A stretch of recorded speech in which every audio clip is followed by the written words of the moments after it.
Yes, so today is day 3 on forgiveness, and today, what did we learn on day 1?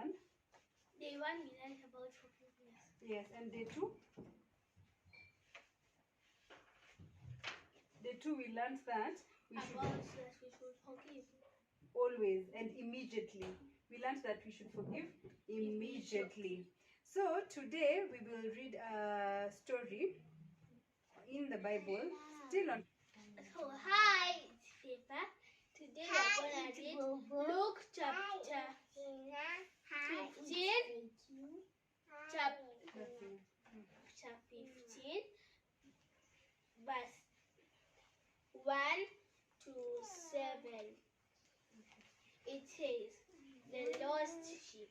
One day, when many tax collectors and other outcasts came to listen to Jesus, the Pharisees and the teachers of the law started grumbling. This man welcomes outcasts and even eats with them. So Jesus told them his parable. Suppose one of you has 100 sheep and loses one of them. What do?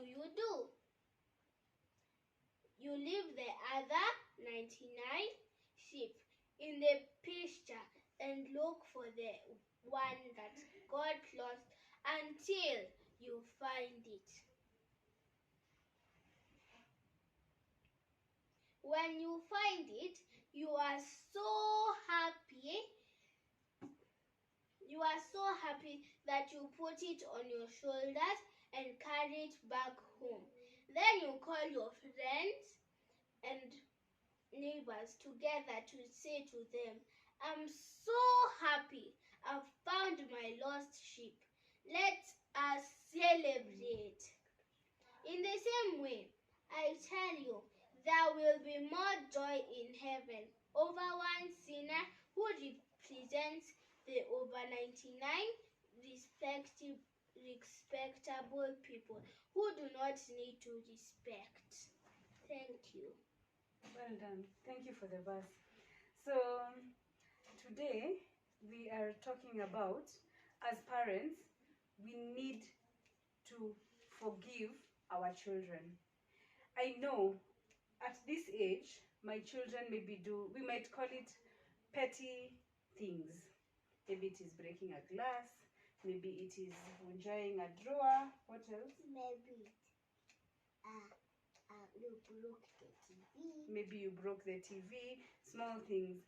But when we progress in life, I have seen friends of my parents, age mates, people we lived with, who have children who turned into drugs and abuse, children who turned into robbers, children who turned into alcoholics, children who turned into very many things that are not in line with what we'd want. But as a mother, as a father, we are told each and every day to forgive them and to pray for them. And it is not easy to forgive your child and see them go back to the same mistake that they did and yet give them another chance. It can also be the forgiveness of a spouse, because if you have a spouse who does things that are not good to you, you are called to forgive. And that's why today I'm talking about forgiveness of children, forgiveness of spouses, and forgiveness of parents. How do we forgive our parents? And teachers.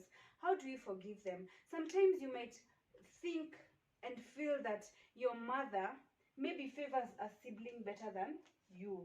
You might think that your mother has abandoned you, because we have children who are abandoned at a very early age, and you still carry the pain of your mother letting you. Children who their fathers walked out on them, and yet you're forced to forgive them. And this is what God calls us to do. God is calling us to forgive the closest people and to pray for them, because the closest people are the people who will their departure, just as the 100 sheep, as a mother, as a father, you're called to go and look for that one sheep. You are called to go and look for just that one sheep. You might have that one child who has not stopped drinking, who has not stopped being a robber. They still have a chance. They still require our forgiveness and our love. And as I mentioned yesterday, we need to pray that God changes how we feel about the whole situation. Another good story that I keep remembering is the story of the prodigal son. The prodigal son came to his father. Yes, tell us about the prodigal son. You see, first of all, there was a man who had two sons. Yeah. And you see, one of the sons was tired of farming. So he said to his father to give him money to go get a job. Instead, he bought a very expensive horse that was very, very famous and didn't even do anything. So he just wasted all his money. Second, he drank and drank and drank in a party. Too much juice. Yeah. And then... Juice or alcohol? I don't know. Okay. He drank. He drank a lot. A lot until he couldn't even walk. And then he started feeling dizzy. Then his money fell. Then he saw a woman. And then he went. And then the woman said, if you want to stay here forever, give me all your money. Exactly. And then that man just wasted all his money, took all the money. And then he had to pay for food on all those drinks that he took. And he didn't even have money. Yeah. So he was kicked out and put into a pig farm. Yeah. Then he had to work there. He became so sad. Then he said to himself, when I go back, will my father be angry at me? Will he say that he's my dad anymore? I'll just say sorry. And then he went. Then when the father saw him, he was so happy until he had a celebration. But the other brother was sad. Yeah, very true. Just as Favor has said. And he didn't say. Yeah, I remembered.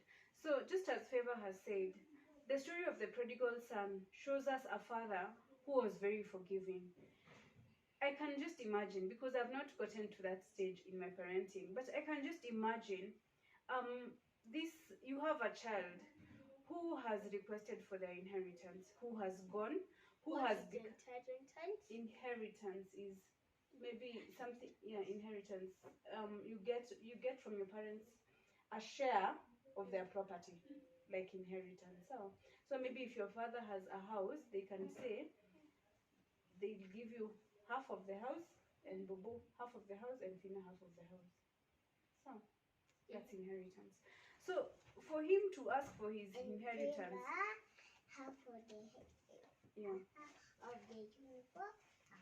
good. So for the kid to ask for his inheritance, the father gave him. Yet he went, he became an alcoholic, he became adulterous. And when he came back, his father welcomed him. How many times when our children come back to ask for forgiveness, we forgive them? How many times do we open our arms? And even as we open our arms, if we have siblings who have strayed away, do we open our arms, or we are like the other son who said, we are like the other son who said, why, Father, are you making a celebration for my brother, yet he squandered off all your money? What kind of a sibling are we? Are we welcoming back our siblings who have walked away? Are we welcoming back the one sheep, even if the 99 of us were left here at home, for God to go, for the one sheep to be looked after?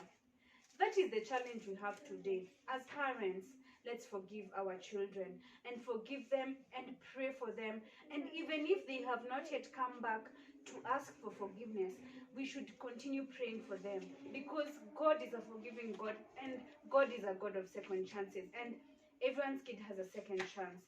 Even for kids who have bitterness, anger with their parents, forgive them. Forgive them so that God will bring all of us to a point of purity and a point of healing. If it is your spouse, forgive them. Give them another chance. Just as God gives us so many chances, we are called to give each other second chances, especially the people who are closest to our hearts. So let's learn from the prodigal son's father. Let's learn from the shepherd who went to look up for that one sheep, and let's forgive and forgive and forgive. And even if they come back, let's celebrate them. Let's not be envious. Let's celebrate with the people around us, because it takes a lot for someone to come back, for that healing to happen. So what have we learned? That when you left somebody, don't do that. Even if you're mad and tired of doing one thing at the same time, don't just be mad. Just at least stay there and at least work, and don't go get money and start. Yes, but what if you've done that? What should you do? You should just come back and ask for forgiveness. And if you're the person who's being asked for forgiveness, what do? You forgive. And do a celebration. So, that's it for today. See you again tomorrow for another day, another lesson, and another life change. See you then. Bye-bye. Subscribe and ring the